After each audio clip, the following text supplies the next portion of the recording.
মই আছোঁ বৰ্তমান চৰাইদেউ জিলাৰ খোকামৰা খনিকৰ পথাৰত।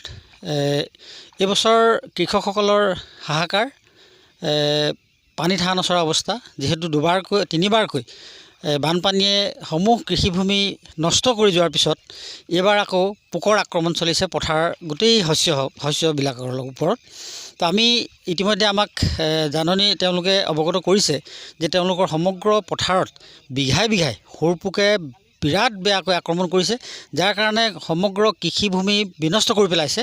তেওঁলোকে এনেও বানত খেতি নষ্ট হৈছে, তাৰোপৰি সৰু পোকৰ আক্ৰমণত তেওঁলোকৰ দুখে কোলা পাছে নধৰা অৱস্থা হৈছে।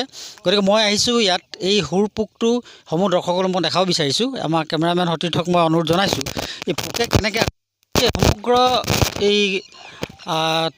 সমগ্ৰ এৰিয়াটোতে গোটেই সৰুপোকে আক্ৰমণ কৰিছে। পথাৰত কৃষকসকলে যথেষ্ট সমস্যাৰ সন্মুখীন হৈছে। এই ক্ষেত্ৰত তেখেতসকলে কৃষি বিভাগক যোগাযোগ কৰিছে, কিন্তু তেখেতসকলে কোনো সঁহাৰি জনোৱা নাই। গতিকে এই বিষয়ত আমাৰ ওচৰত এজন কৃষক আছে, তেখেতৰ যথেষ্ট কৃষিভূমি ইতিমধ্যে সৰুপোকে নষ্ট কৰিছে। তেখেতৰ পৰা জানিব বিচাৰিম যে আপোনাৰ কিমান কৃষিভূমি আৰু কেনেকৈ কি হৈছে। মোৰ এতিয়ালৈকে 8 বিঘা খালে, 8 বিঘাৰে মজামজিকৈ অলপ আছে আৰু এতিয়া গোটেই পোকটো দেখিছে আৰু মই ইতিমধ্যে কৃষি বিভাগৰ লগতো মই 4বাৰমান যোৱাকালি ফোন কৰিছিলোঁ। তেখেতো বিদ্যা বৰা বুলি কয়, তেখেতেও কোনো ফোন ৰিচিভ নকৰিলেই। উপায়ন্ত হৈ পেলানি মই আমাৰ গাঁৱৰে এগৰাকীলৈ ফোন কৰিছিলোঁ, দীপা বৰা বুলি কয়, দীপা হাজৰিকা।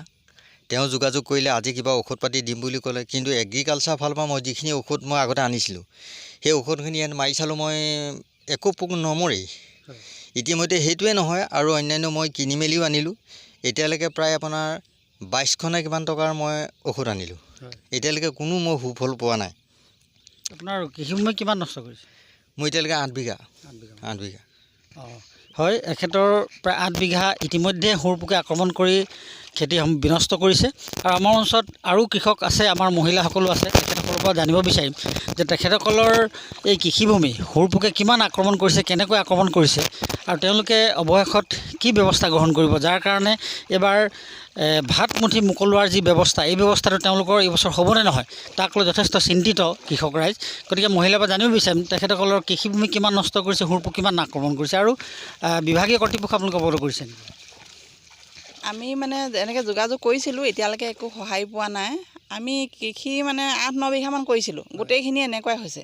সম্পূৰ্ণৰূপে নষ্ট কৰিছে? সম্পূৰ্ণ নষ্ট কৰিছে। এতিয়া আপোনালোকে দেখিছে এনেকুৱাকৈ গোটেইখন নষ্ট কৰিছে। আৰু বানেতো 3বাৰ জোকাৰিলে, একদম অৱস্থা বেয়া কৰিলে। তাৰপিছত যেন তেন উঠিছিলে, এতিয়া সেইকেইডালো পোকে খাই শেষ কৰি পেলাইছে। তেখেতলোকে অৱগত কৰিছে যে বিভাগক খা খবৰ কৰাৰ পিছতো তেখেতসকল একো সঁহাৰি জনোৱা নাই। যিহেতু কৃষকসকল যথেষ্ট সমস্যাৰ সন্মুখীন হৈছে। এইবছৰ যিহেতু বানৰ কবলৰ কাৰণে তেখেত এনেও কোঙা হৈছে, তাতেই যেন তেনে খেতি অকণমান ৰোপণ কৰাৰ পিছত এতিয়া আকৌ সৰুপোকে আক্ৰমণ কৰিছে। গতিকে তেখেতলোকৰ যথেষ্ট দুখ কষ্টৰ মাজেৰে জীৱনটো অতিবাহিত কৰাৰ এটা দিন অহা নিচিনা পৰিলক্ষিত হৈছে। গতিকে আৰু এগৰাকী আছে, তেখেতৰ পৰা জানিব বিচাৰিম আপোনাৰ খাইছে নেকি? আমাৰো 8 বিঘা মাটি খাইছে। এতিয়া বানপানীটো 3বাৰ বানপানী হৈ গ'ল। খোৱাৰ পিছত আৰু 2-1 উঠিলে কি হ'ব? এতিয়া আমাৰ 8 বিঘা মাটি পোকে খাই শেষ কৰিছে। আমাক এতিয়া চৰকাৰে যাতে কিবা এটা সুবিধা কৰি দিয়ে, নহ'লে আমি এতিয়া অহা বছৰকৈ আমাৰ এতিয়া ল'ৰা ছোৱালী কেনেকৈ খুৱাম, বা আমাৰ হাজিৰা কৰা মানুহ, কষ্ট কৰি চলা মানুহ, সেইটো কাৰণে আমাক যাতে চৰকাৰে অকণমান কিবা এটা চকু মেলি চায়, সেইটোৱে আমাৰ মন্ত্ৰী মহোদয়ৰ ওচৰত প্ৰাৰ্থনা কৰিছোঁ। ধন্যবাদ থাকিল। মই সমগ্ৰ এই কৃষিভূমি কেনেকৈ নষ্ট কৰিছে, মই আমাৰ কেমেৰা পাৰ্চন শৰৎ গোহাঁই ডাঙৰীয়াক মই দেখাবলৈ অনুৰোধ কৰিছোঁ। যিকোনো খবৰৰ বাবে যোগাযোগ কৰক 7099017330 অথবা 70990173